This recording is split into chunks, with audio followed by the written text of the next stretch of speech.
பொதுவாகவே சொல்லுவாங்க, இப்போ நீ எந்த நாட்டுக்காரன்ட்ட கூட வம்பு வச்சுக்க, ஆனால் இந்தியாக்காரன்ட்ட வம்பு வச்சுக்காதப்போ ரொம்ப குசும்பு பிடிச்சவங்க அப்படின்னு சொல்லுவாங்க. அதை வந்து நிரூபிக்கிற மாதிரியும் ஒரு தக் லைஃபான சம்பவம் வந்து பார்த்தீங்கன்னா முன்னாடி ஒரு வரலாறுல நடந்திருக்குங்க. மிகப்பெரிய சம்பவங்க. மொத்த லண்டனுமே அதுக்கு ஆடி போயிடுச்சுன்னு சொல்லலாம்.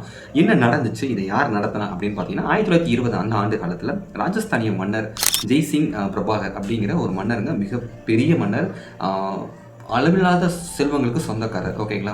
இவர் வந்து என்ன பண்ணாருன்னா லண்டனுக்கு போகிறாரு. சரி, ஓகே, லண்டனில் கொஞ்ச நாள் இருக்கலாம், அங்கே சுற்றி பார்க்கலாம், நிறைய இடங்கள் இருக்குது அப்படின்னு சொல்லிட்டு ஆசைப்பட்டு இந்தியாவிலேருந்து லண்டனுக்கு சுற்றி பார்க்கறதுக்காக ஒரு பயணமாக போகிறாரு நம்ம இந்திய நாட்டில் இருக்கக்கூடிய அரசர் ஜெய்சிங் பிரபாகர். அங்கே போனோடனே இங்கே நம்ம இந்தியாவில் உடுத்தக்கூடிய உடைகளுக்கும் லண்டனில் உடுத்தக்கூடிய உடைகளுக்கும் வித்தியாசங்கள் நிறையா இருக்குது. ஏன்னா ஒவ்வொரு கிளைமேட்டுக்கு ஏற்ற மாதிரி உடைகள் மாறும். அதனால் இவர் இங்கேருந்து இந்தியாவிலேருந்து போட்டு போன உடைகள் வந்து பார்த்திங்கன்னா அங்கே வந்து ரொம்ப வந்து அசௌகரியமாக இருந்திருக்கு, அன்கம்ஃபர்டபுளாக இருந்திருக்கு. என்னடா அது, இந்த ஆடை வந்து நமக்கு பொருத்தமாக இல்லை, இங்கே வந்து இதை நம்ம போட்டுக்க முடியல அப்படின்னு சொல்லிட்டு என்ன பண்ணுறாரு, சரி ஓகே நம்ம இதை வந்து மாற்றுவோம் அப்படின்னு சொல்லிட்டு லண்டனில் இருக்கக்கூடிய நார்மல் பீப்புள் போடக்கூடிய உடைகளை போடுறாரு. ஏன்னா லண்டனுக்கு முதல் முறையாக போகிறாருல, அதனால் அங்கே பார்க்குறாரு, மக்களை பார்க்குறாரு. ஓகே, இவங்களாம் இந்த மாதிரி ஆடைகள் போட்டுருக்காங்க, ஓகே நம்மளும் அந்த மாதிரி ஆடைகள் போடலாம்னு சொல்லிட்டு அங்கே உள்ள மக்களோட நார்மல் குடிவாசிகள் மாதிரியான ஆடைகளை போட்டுட்டு லண்டன் முழுக்க சுற்றி பார்க்குறாரு. மியூசியம் போகிறாரு, ஹோட்டல் போகிறாரு, நிறைய மியூசிக் நடக்கக்கூடிய இடங்களுக்கு போகிறாரு, நிறைய சுற்றி பார்த்துட்டு ரொம்ப ஆனந்தமாக நாட்களை கழிச்சிட்டு இருக்காரு. அப்படி ஒரு நாள் போகும்பொழுது லண்டனில் உள்ள ஒரு கார் ஷோரூமாக பார்க்குறாரு. இவர் கண்ணில் தட்டுப்படுது. மிகப்பெரிய ஒரு ஷோரூமுங்க.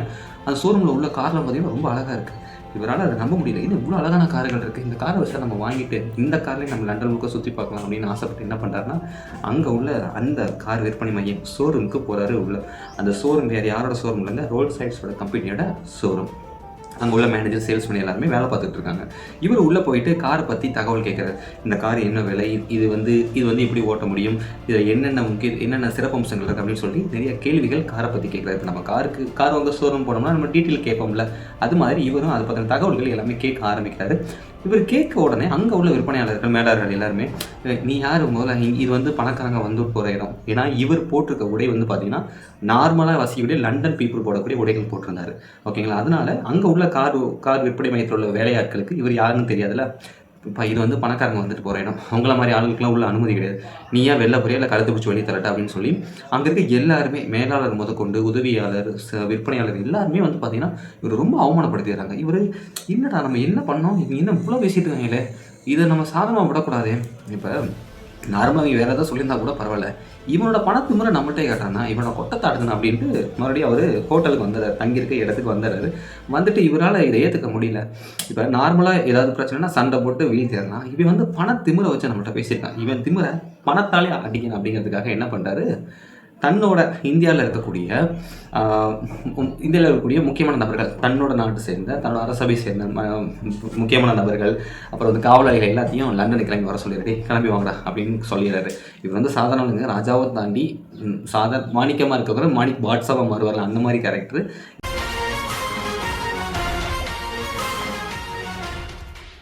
இந்தியாவில் மிகப்பெரிய ஆள்பலமும் பணபலமும் கொண்டவர். அப்போ எந்த அளவுக்கு அவருக்கு ஒரு கெத்து இருக்கும். அவர் என்ன பண்ணுறாரு, மொத்த பேர்த்தையும் கிளம்பி லண்டனுக்கு வர சொல்கிறாரு, கிளம்பி லண்டனுக்கு வாங்கடா அப்படின்னு சொல்லிட்டு ஒரு பிரச்சனை அப்படின்னு சொன்னால் இவங்க எல்லாம் கிளம்பி போயிட்டாங்க. அண்ணனுக்கு ஏதோ பிரச்சனை வாடா, சம்பவம் இருக்குடா, நீ பிடிச்சி சாச்சிடலான்னு சொல்லிட்டு மொத்த பேர் பொருள் எடுத்துகிட்டு கிளம்பிட்டாங்க. பொருள் மீனிங் பணத்தை எல்லாம் எடுத்துகிட்டு கிளம்பிட்டாங்க. கிளம்பி லண்டனில் போயிட்டு மன்னரை பார்க்குறாங்க. மன்னா என்னாச்சு, என்ன பிரச்சனை, அவன் சம்பவம் பண்ணிடலாமா, முடிச்சிடலாமா அப்படின்னு சொல்லி கேட்கும்பொழுது, இருந்தால் அவர்த்தை ஓவராக பண்ணிட்டேன், அவமானப்படுத்திட்டேன், அவன் வழியில் அவமானப்படுத்தணும், அப்போ என்ன பண்ணலாம், சரிவா என்னோடய ட்ரெஸ் எல்லாம் கொண்டு வந்தியா அப்படின்னு சொல்லிட்டு அங்கே உள்ள இந்தியாவில் மிகப்பெரிய விலை உயர்ந்த அணிகலன்கள், ட்ரெஸ் எல்லாமே வாங்கி வர சொல்லியிருக்காரு. இந்த பசங்க பூரா வாங்கிட்டு போயிட்டாங்க. ஆனால் இருந்தா தலை போட்டு கூட சொல்லிட்டு ராஜா அப்படியே ட்ரெஸ்ஸை கெத்தாக போட்டு நகையெல்லாம் போட்டுட்டு பயங்கர கெத்தாக இருக்காரு.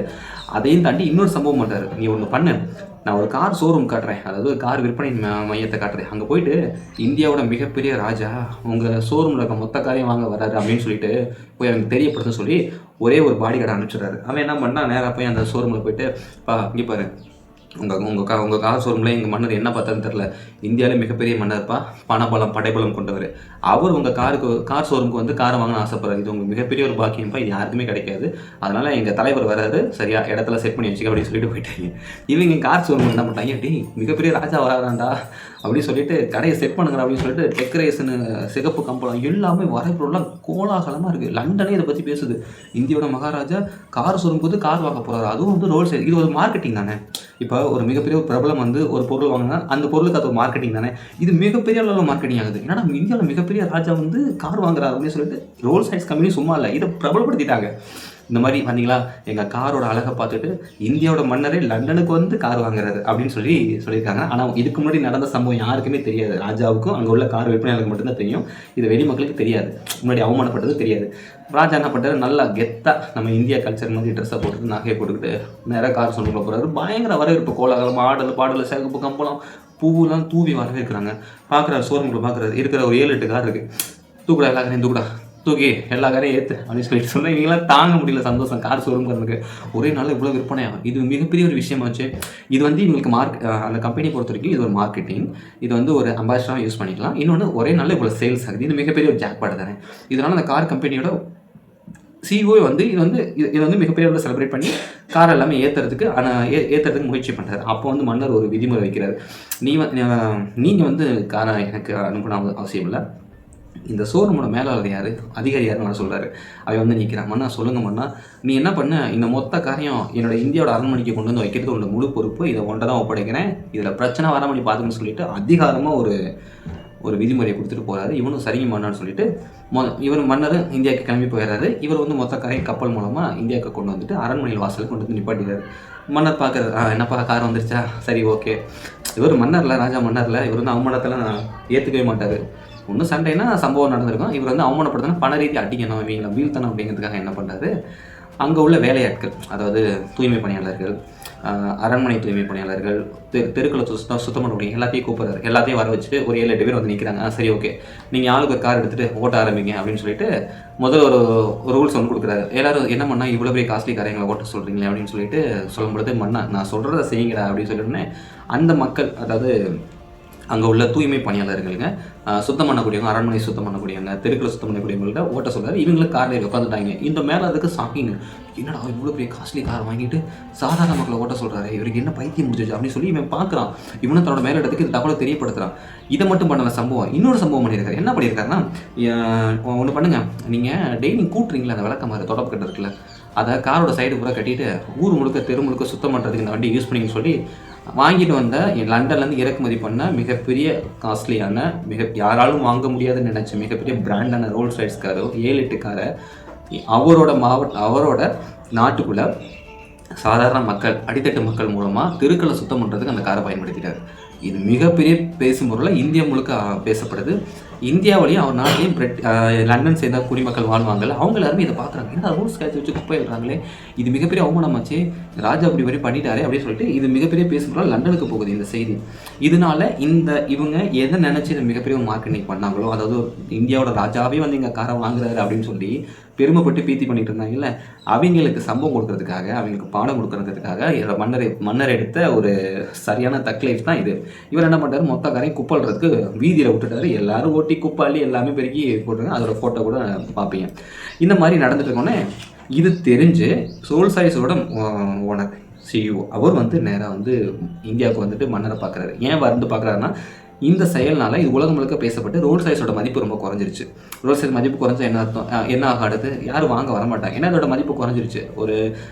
நீ லண்டனில் பெரிய காரு, உலகத்துலேயும் காஸ்ட்லி காருன்னு சொல்லி நீ பெருமை பேசிகிட்டு இருக்க, ஆனால் உன் காரை இந்தியாவில் ஒரு மிகப்பெரிய ஒரு நாட்டில் வந்து குப்பை வண்டியை யூஸ் பண்ணிட்டு இருக்காங்க அப்படிங்கிறது ஒரு கெட்ட பேர் தானே.